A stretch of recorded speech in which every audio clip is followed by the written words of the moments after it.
Sahil Shukla was convinced that his dead mother was texting him, because suddenly he started getting some cryptic messages from her. He had a deep faith in black magic, tantra, and satanic powers.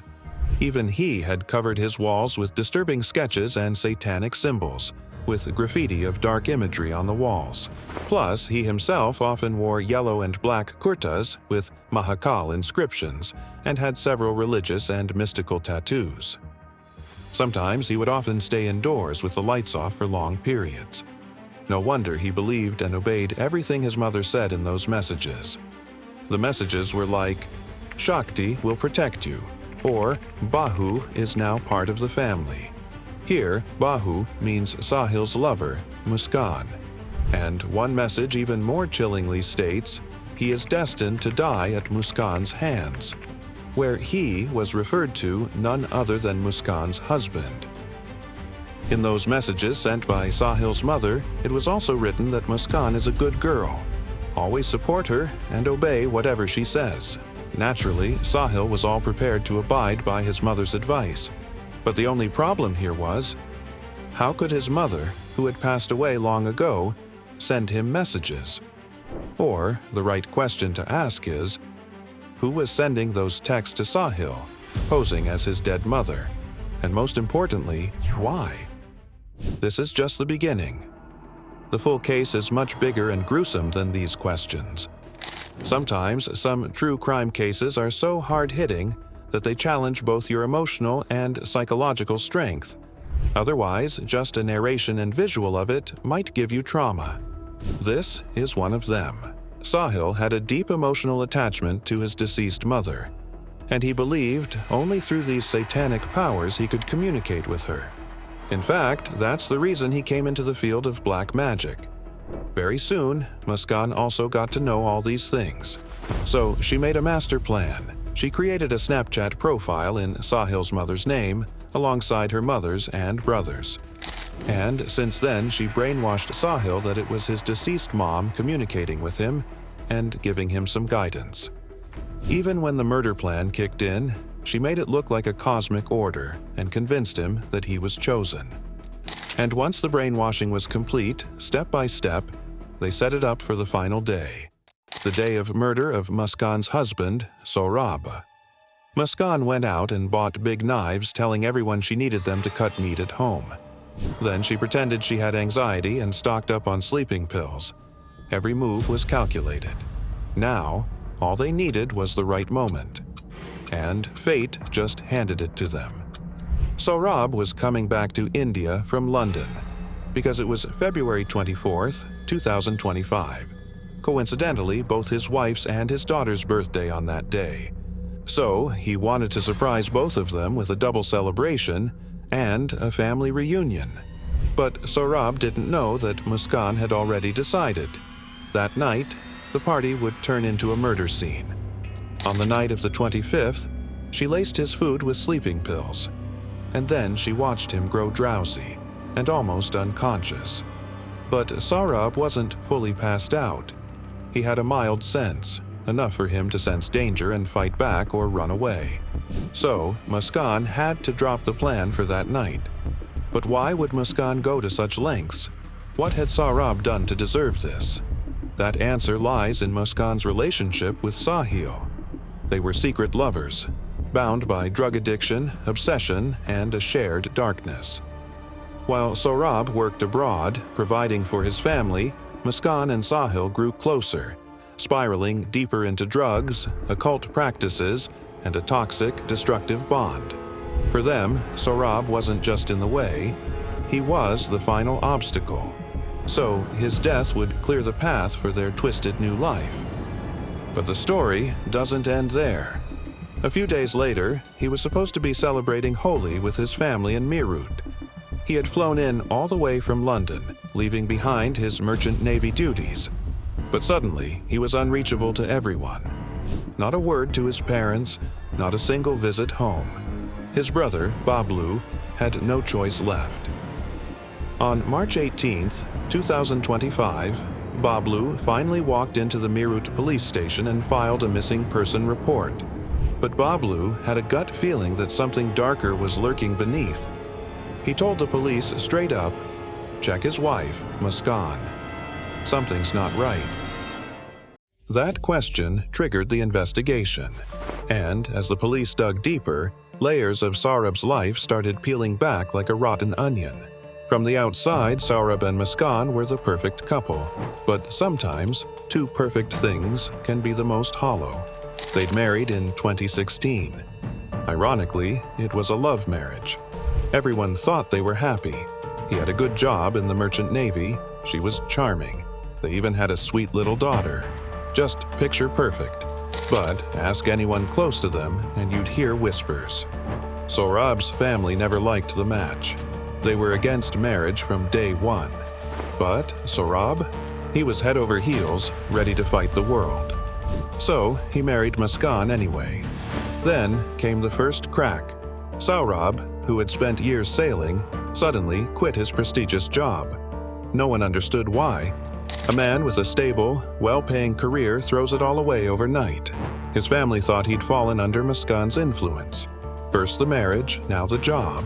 Was he just bending to her every demand? Soon enough, fights between Saurabh and his family became unbearable. So he cut ties. Packed up, moved out, rented a house in Meerut. He left behind his parents, his family home, even the career he built. But was it really for love?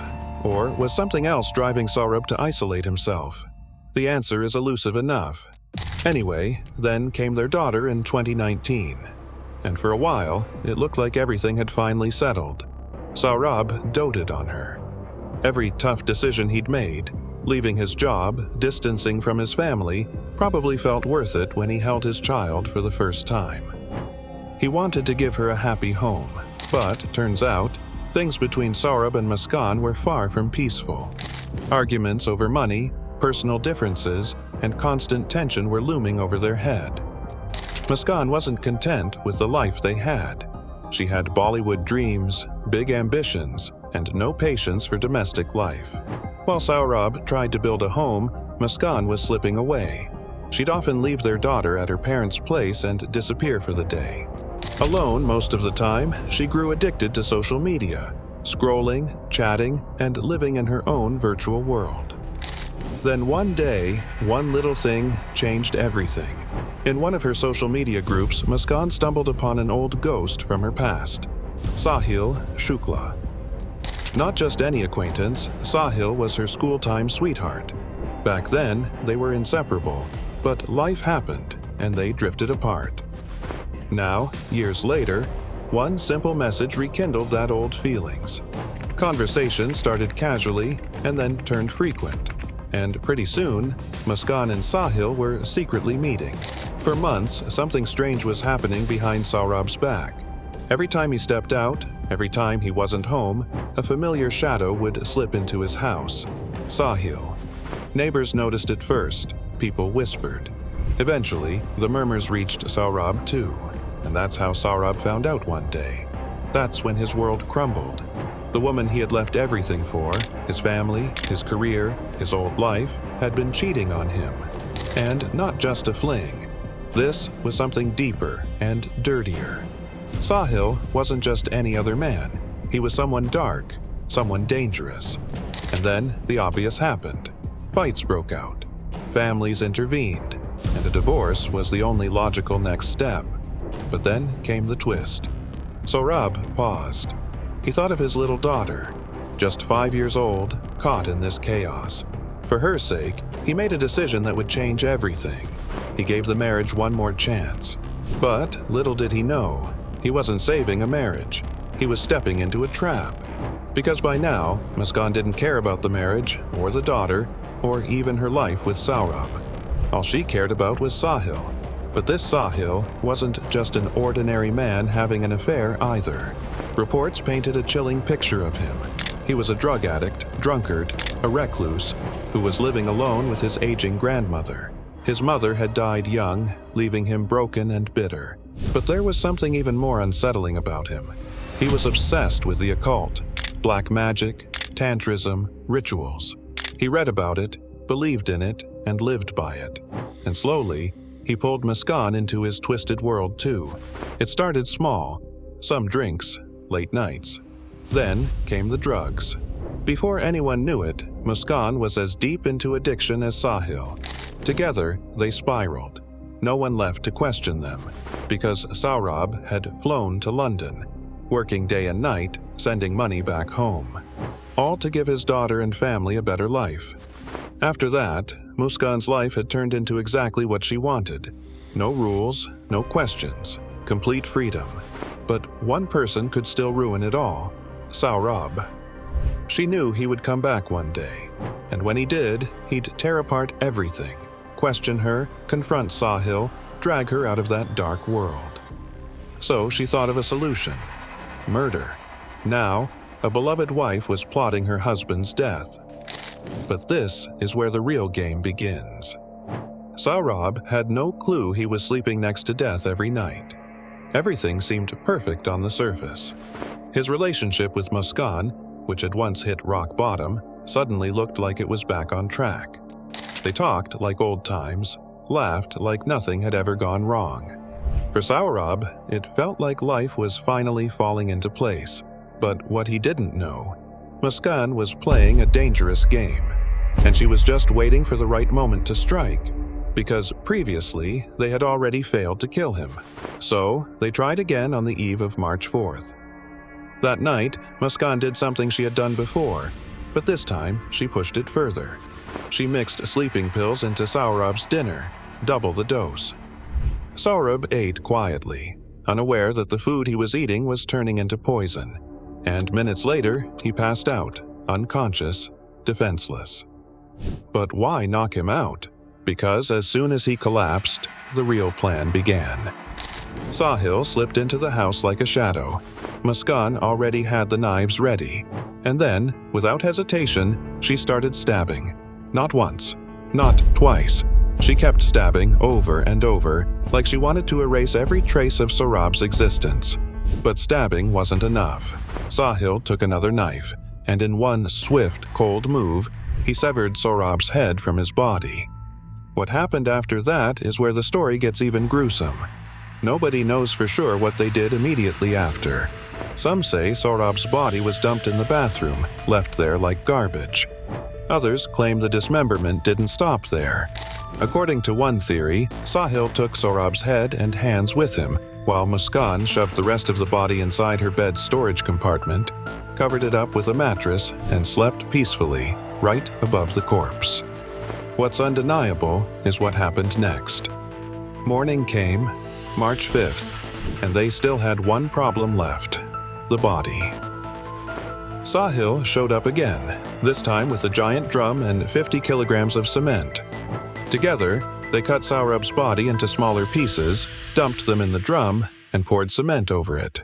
Just like that, a living, breathing, 29-year-old man who had gambled everything for love and vanished. His entire life was buried inside a concrete tomb, inside his own home. And here's the sickening part: they didn't stop there. Once the mess was cleaned, bathroom scrubbed, house put back together, Muskaan sent her daughter away, telling everyone she and Saurabh wanted alone time. No one had the slightest clue what alone time really meant. Because that very same day, Muskaan and Sahil packed their bags and went off to Himachal Pradesh. You see, no guilt, no fear, just a vacation, like nothing had ever happened. But what kind of people kill, hide a body, and then go off smiling for selfies in the mountains? And more importantly, how long did they think they could get away with it? The reality is that Saurabh was dead, but everyone thought he was vacationing in Himachal. Even his social media was active. His phone was buzzing. Photos were getting posted regularly. Himachal hills, scenic views, cheerful captions. Friends, family, neighbors. Everyone believed Saurabh was out there enjoying his holiday. No one had a clue that back home, something far more sinister was brewing. But how was this illusion kept alive so flawlessly? Turns out, while everyone thought Saurabh was on a trip, Muskaan had his phone. She was the one updating his social media, replying to texts, telling neighbors he'd gone away for some fresh air. It all looked so normal and convincing. Because while Muskaan was crafting this online fairy tale, Saurabh's real body was rotting inside a concrete drum in their own house. Initially, nobody could figure that out. So, messages started pouring in. Happy, holy, Saurabh. But no calls were made to them. Rather, just some lifeless replies typed out from his number. Saurabh's sister, getting suspicious, asked if he'd be coming home soon.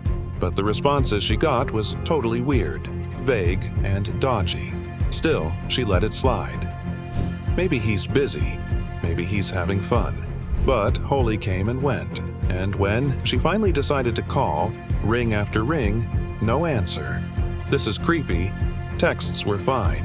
Social media was fine, but no voice, no actual conversation was happening there. It didn't make sense. Why would someone happily post selfies but never pick up a call? That's when whispers began, because something chilling happened next. Something that turned suspicion into full-blown dread. Neighbors claimed Saurabh's daughter said, "Papa's in the drum." Imagine hearing that. A child innocently telling neighbors her father's location, and not a city or place, but inside a drum. Was it just childish nonsense? Or had she unknowingly revealed a terrifying truth? To get the answers, the police finally knocked on Muskaan's door, and that's when she crumbled. At first, she played innocent and said that Saurabh was still in Himachal, but her body language betrayed her. She was nervous, pale, fumbling. The cops noticed. And then came another twist. They found out about her secret relationship with Sahil. That's when they stopped treating this like a simple missing case. Now, they suspected murder. Muskaan was dragged in for questioning. They grilled her for hours.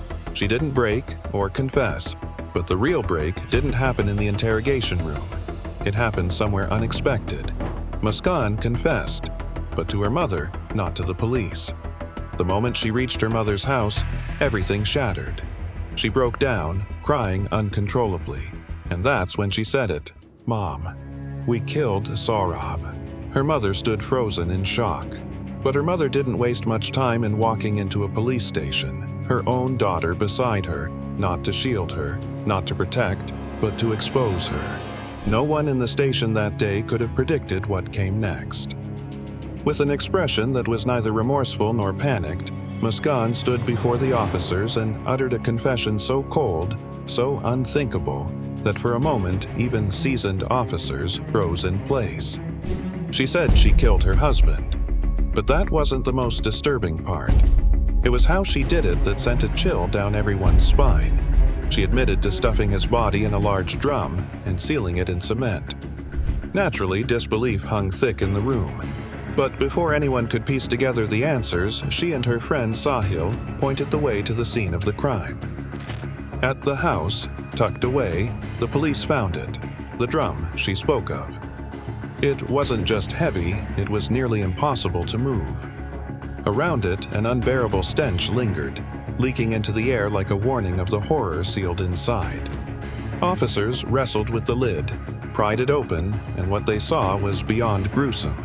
Hardened concrete mixed with shredded, decaying pieces of flesh. Saurabh was found, but he was no longer recognizable. And yet, even with the body in front of them, another challenge loomed. The drum was essentially a coffin made of stone. Ordinary tools failed to penetrate it. The police had to transport the entire slab to a specialized facility, bringing in drill machines, marble cutters, machines designed to slice through rock, now tearing through what was once human. Bit by bit, Saurabh's decomposed remains spilled out with the smell unbearable. But a simple crime of passion wouldn't explain the lengths they went to. The planning, the materials, the careful cleanup. Something far more sinister had been at play. The interrogations began, long and relentless. Both Muskaan and Sahil spoke, and piece by piece the police stitched together the sequence of events. But confessions were just the start. When they dug deeper, they unearthed more than anyone expected. Knives, packets of sleeping pills, digital footprints. Everything pointed to deliberate planning. Social media chats painted a picture of manipulation, secrets, and betrayal. The receipts and shopkeepers confirmed it all, nothing spontaneous about it. And while the police uncovered layer after layer of calculated cruelty, outside the station, a storm was brewing. The news spread like wildfire across Meerut. People couldn't wrap their heads around it. This wasn't an ordinary murder. This was something far more unsettling. A wife methodically killing her husband, the sanctity of marriage ruined, trust shattered in the ugliest way possible. And amidst everything, even Muskaan's own mother wished, "Let God punish her more than anyone else. She deserves to hang." The evidence is also pretty damning. The confessions are clear. But now that Saurabh's killers were caught, would that really bring justice? Or was justice something far more complicated than confessions, courtrooms, and punishments? And worse, was there more to the story that no one had uncovered yet? Share your views in the comments below. And for more bone-chilling true crime cases, don't forget to subscribe to this channel. Stay safe, see you in our next.